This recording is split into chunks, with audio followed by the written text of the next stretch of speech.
Thanks to everyone for coming this morning, and thanks to the sponsors.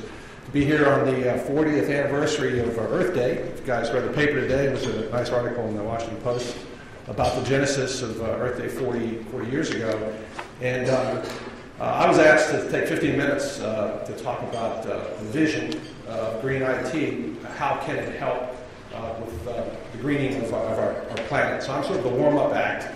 I think Chris Mines is going to come in and talk about how IT can play a significant role, and I'm going to sort of paint a vision. I think it was said once that a vision without a strategy is hallucination, and so I think we really do need to think about the vision, and we're going to put some ideas out here today about things that are happening now. This is not something that we cannot envision, how we can use green to improve sustainability.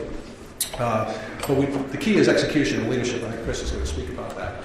I actually, as Teresa said, I've been with IBM for 33 years. I'm in all my professional career has been in the IT industry, mostly serving the federal government. That's my role within IBM. But I actually first heard the term sustainability from one of my clients, actually, at the time, NOAA, in 1993, back early in the Clinton administration. The term has only been around since the Brundtland Commission of the UN since 1987. So it's really been within these last 40 years that the economy as we know it has been thinking about the environmental impact. And so I think, as the title says, the emergence of the eco-efficient economy, as I'm going to talk in a few minutes, perhaps it's amongst the greatest opportunity, or one of the greatest opportunities in the next 20 years is to foster this eco-efficient economy. Okay, let's see if we can get the slides. So mostly let's start by saying, mostly when we think about green or sustainability, the conversation, or if you're an enterprise of any type, whether that's a for-profit enterprise or a public sector enterprise or an NGO, we often talk about the bottom two, energy and carbon, because of climate change and global warming. There is a tight linkage there, obviously. You know, we have a fossil fuels-based economy since the industrial era, and energy is what fuels the economy that we have in all of its forms, and most of that being carbon-based is the problem. We're in this transition where we're trying to move to a non-carbon-based energy economy. And a lot of what we're going to talk about today is reducing those. So as enterprises think about their green strategies, they can think about those two things. But I wanted to introduce a third, and there are others. This is not the complete story. This doesn't look at waste streams and other things that are involved with becoming green. But water, I think, is really important for us to also think about this century, because there's a nexus in this circle. Just in the United States, as an example, 40% of our water withdrawals are used for energy. And 30% of our energy usage is used to cleanse or move water.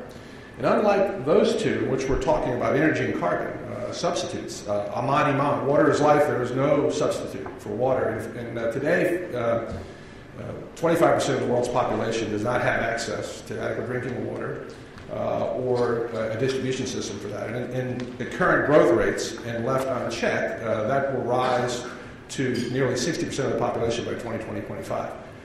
So this is a big issue, and enterprises need to think about a strategy across their value chain, as I'll talk about.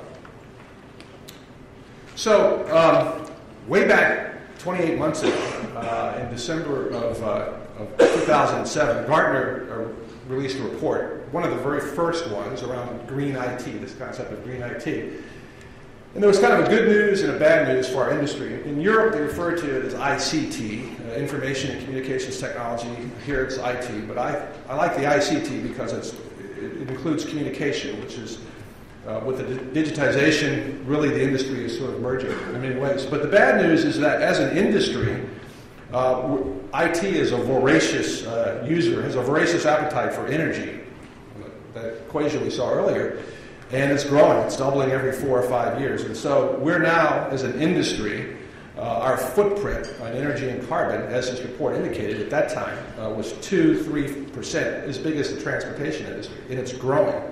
So we have a responsibility to lessen our footprint, and there's a lot of strategies you'll hear about today to do that. So that's sort of playing defense, if you will, and IT needs to lead by example and to do that. But the real opportunity before us, and the vision, if you will, is to address the entire value chain across the 100%. So the other 98%, information technology and information has the potential to green our practices and our processes across all of our endeavors.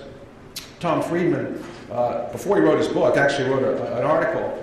I'll just quote it here. It says, you can't make a product greener, whether it's a car, a refrigerator, or a traffic system, without making it smarter. Smarter materials, smarter software, smarter design. And so really the vision is we need to build a smarter planet. And the way that smarter means one that is more eco-efficient and more environmentally friendly. So what do we mean when we say build a smarter planet? What is the observation that IBM's talking about? You may have seen some of the commercials and you may have seen some of the advertisement. Is that increasingly the world is becoming instrumented. And what do we mean by that? Well, for every person in the world, there are 1 billion transistors, for every person. So that means that, you know, by next year it's estimated that 2 billion people will be connected in some way. So each of us have our own device. Mine, you can see, is sort of an old school device. It's just a basic cell phone. Others have PDAs. But that's not what's really interesting. There are actually 1 trillion things that are connected to the internet. That's the Internet of Things. And each of these are network addressable, and they're flowing information. And that's in all endeavors of our economy. That's not just in business practices, but that's in buildings, that's in the grid, that's in water systems, that's in natural systems, that's in appliances. And so the possibility for the IT industry is that what can we do with all of this data, with this information? And so the principle here is that we can go from more of a transactional or operational view, that we can take this information and we can become more intelligent about how we think about our business practices. We can introduce predictive analysis, we can be proscriptive and proactive, and we'll talk about some examples of how we can apply this to make our planet smarter.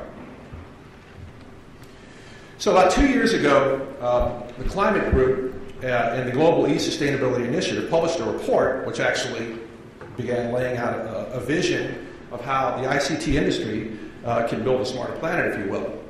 And I'll sort of quote from it here. The website is up there. You can see that, and I've got some URLs in the back of the slides, smart2020.org. But it said that ICT can have a significant impact. This is good for the economy. And